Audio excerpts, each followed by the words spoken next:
Good evening, everyone.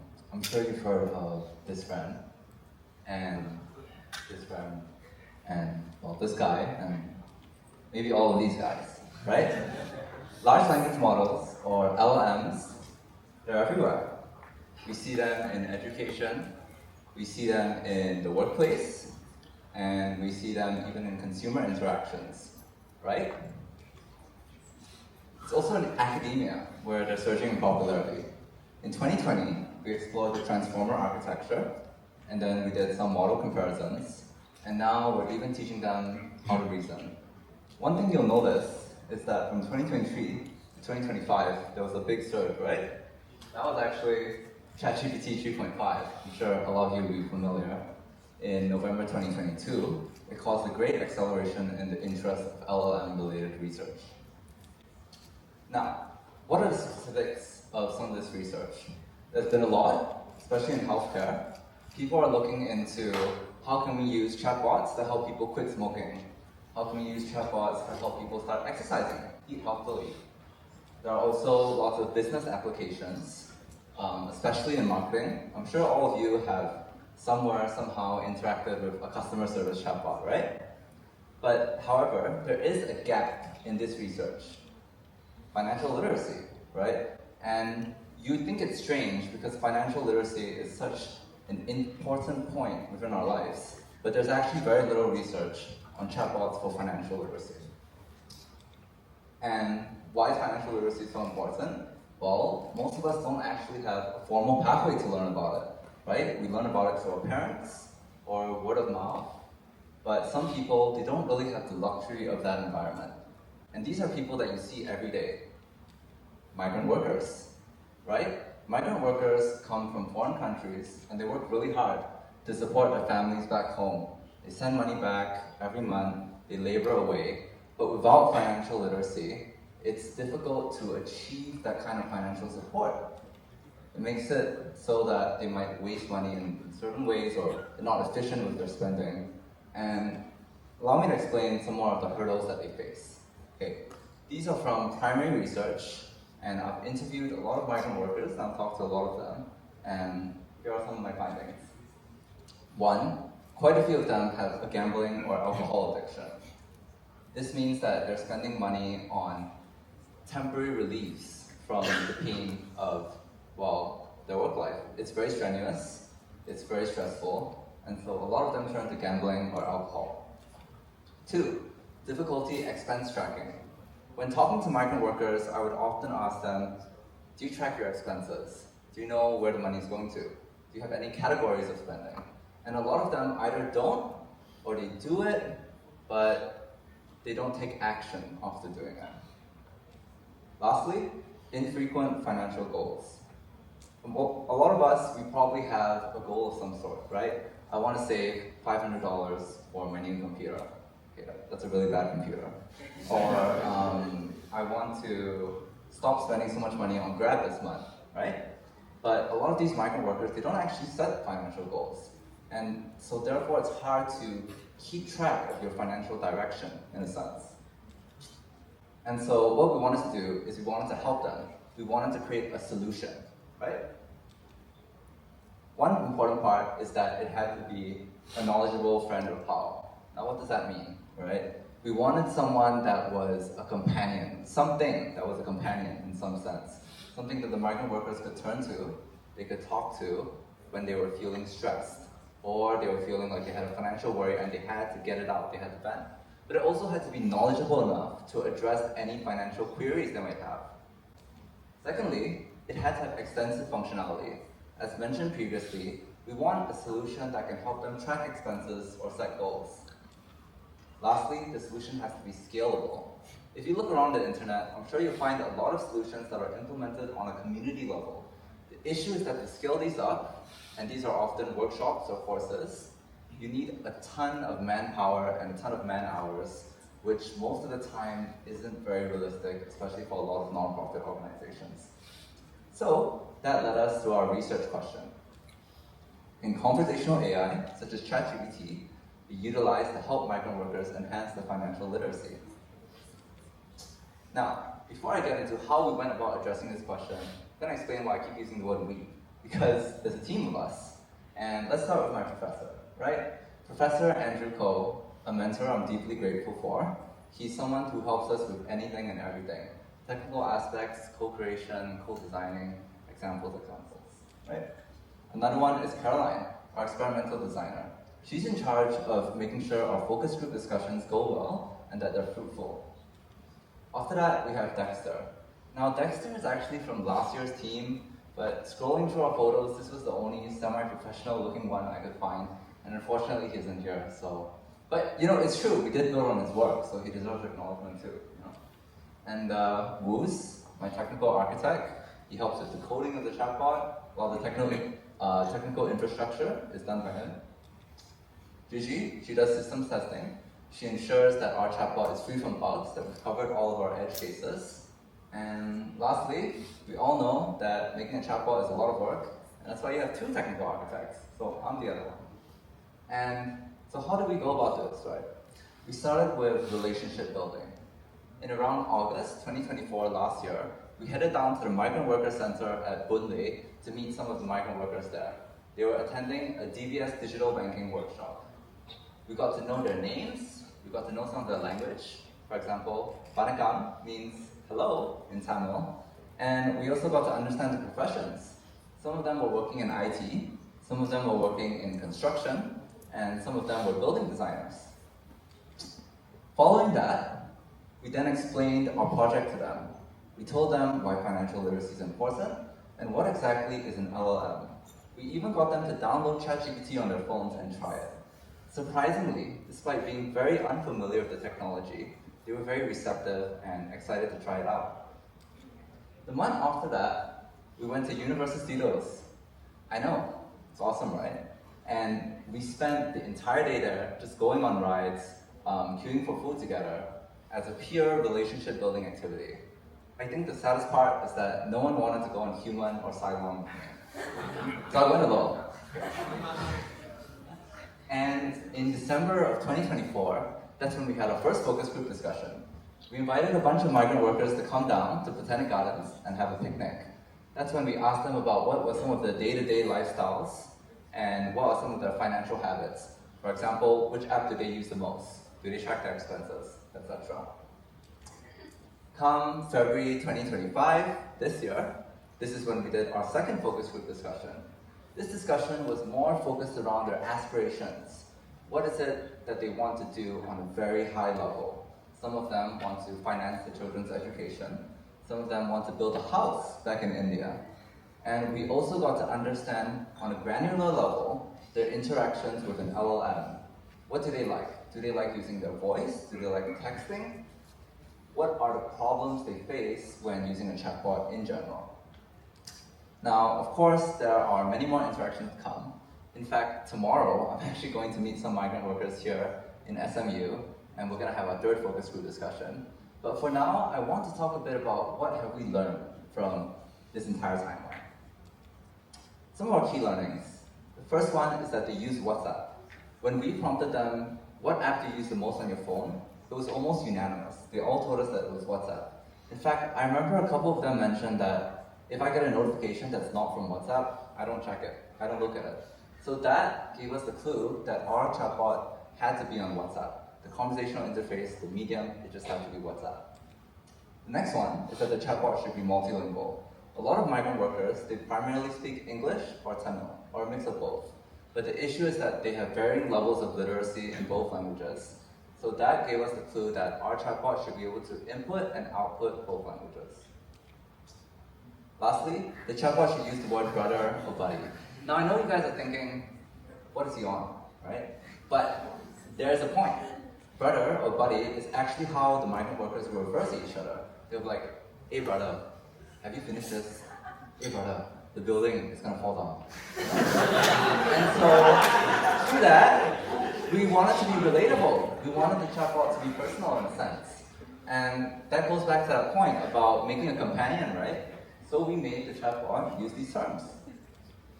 Now, what are our other learnings? Besides primary research, we also had a sea of secondary research. The first thing we learned is the timing of reminders. a lot of migrant workers, when their payday is the next day, the notion of saving money just goes poof. They forget it. Because, well, if your pay is coming the next day, basically it doesn't matter, right? We have all the money we need. But that's why it's so important to remind them right before their pay comes in of why you should be saving. Remind them of their goal that they set. Remind them of their aspiration. And so the timing of reminder is actually much more important than the reminder itself. Next is the high-level aspirations. Like I mentioned earlier, some of them want to finance their children's education, or they want to build a house. And by leveraging on these high-level aspirations, we're able to keep them motivated in a sense. If you just tell someone, hey, you need to save $50, no one cares, right? But if you tell someone, you need to save $50 so that one day you can own a HDB and BTO and you can buy Starbucks, I think they'll be a bit happier, right? Lastly, social proof versus loss aversion. Now maybe these terms are a bit unfamiliar to some of you, so allow me to quickly explain what they mean. Loss aversion is when we feel the pain of losses more than the joy of gains. Put simply, this is when the chatbot might tell the migrant worker, if you don't save $50, you lose the chance to finance your children's education. That loss is trying to trigger or elicit loss aversion within migrant workers. The issue with this approach is that it's very threatening, and it's been shown that it just doesn't work in the realm of financial literacy. Social proof, on the other hand, is the phenomenon in which people tend to follow the actions of others in ambiguous situations. For example, if I tell a migrant worker, did you know that most migrant workers who save $50 a month are able to finance their children's education? This works much better than the previous threatening approach, and instead allows them to think, oh, okay, everyone who's doing it is doing well, and so I should do this too. Now, all of these things, all of these learnings had to be compiled from learnings to solution. How do we do that? We made this thing called a system prompt. Now, you can think of the system prompt as the overarching instructions that we use to control the chatbot, to design it in a sense. For example, a typical system prompt might be something like, you are a chatbot who is designed to help migrant workers with financial literacy, and you have to help them set goals and track expenses, etc., right? And so our system prompt tried to integrate everything that we learned, right? Our system prompt was something like, refer to the migrant workers using the word brother or buddy. Tell them that be friendly towards them, be a companion, but also be knowledgeable and address their questions, right? And after this, there are more technical details. It's a bit abstract, maybe some of you won't be too familiar, but this is our tech stack, as we will call it in the realm of technology, right? And as you can see, maybe you're familiar with OpenAI. Essentially what that means is that we are using ChatGPT's large language model and we are modifying it in a sense to suit our own use case. And we're also adding functions like memory and calling a database. But I think this is all a bit difficult to parse. So how about we do a live demonstration instead? Can I get any volunteers for a live demonstration? Oh. How about you over there?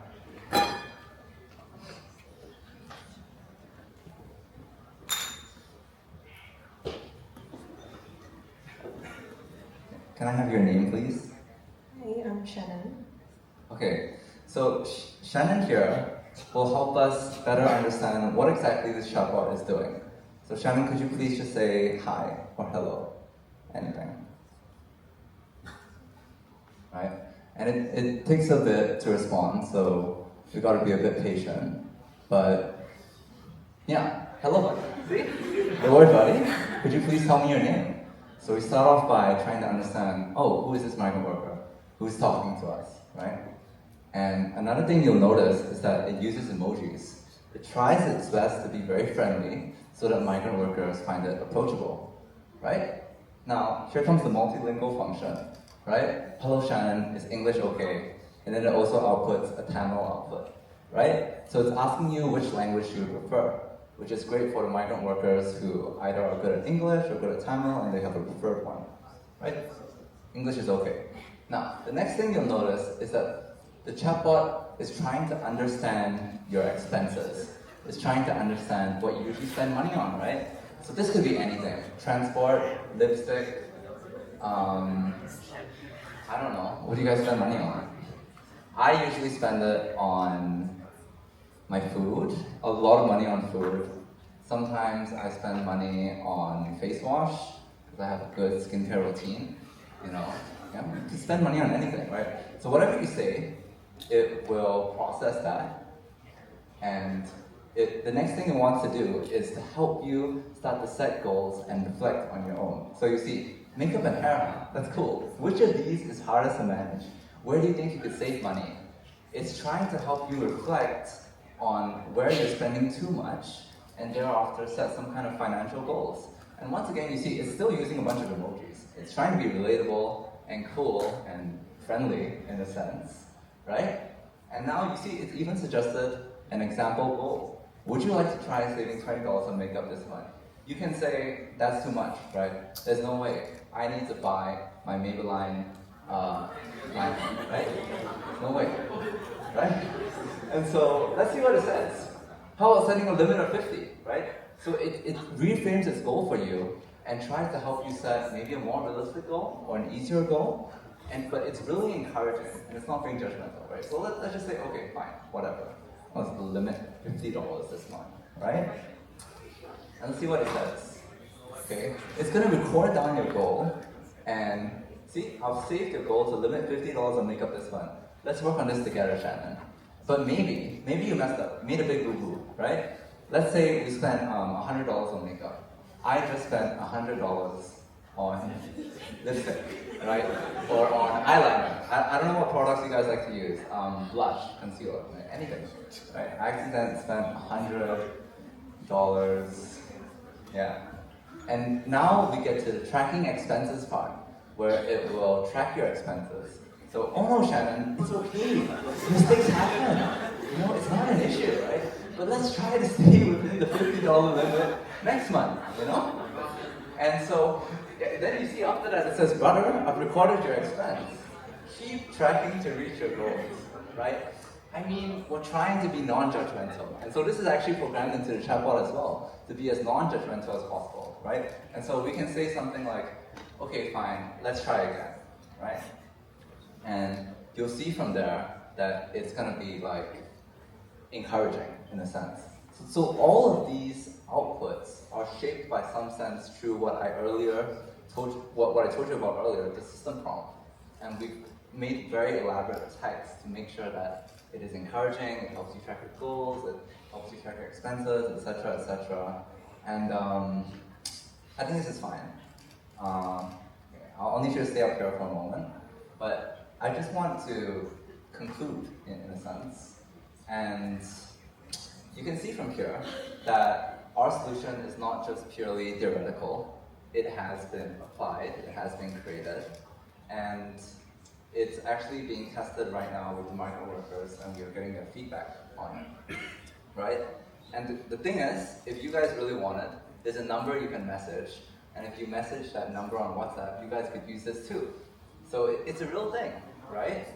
And what I really want to emphasize through this entire talk, what was the point, right? I want to emphasize that conversational AI actually has great potential in enacting some form of behavioral change. And in fact, today that behavioral change that I'm talking about is saving money, right? Or tracking your expenses. Even though this is just a singular case study, the research I'm doing, I believe there's really a lot of untapped potential in using conversational AI to craft scalable and potent solutions for helping people in need.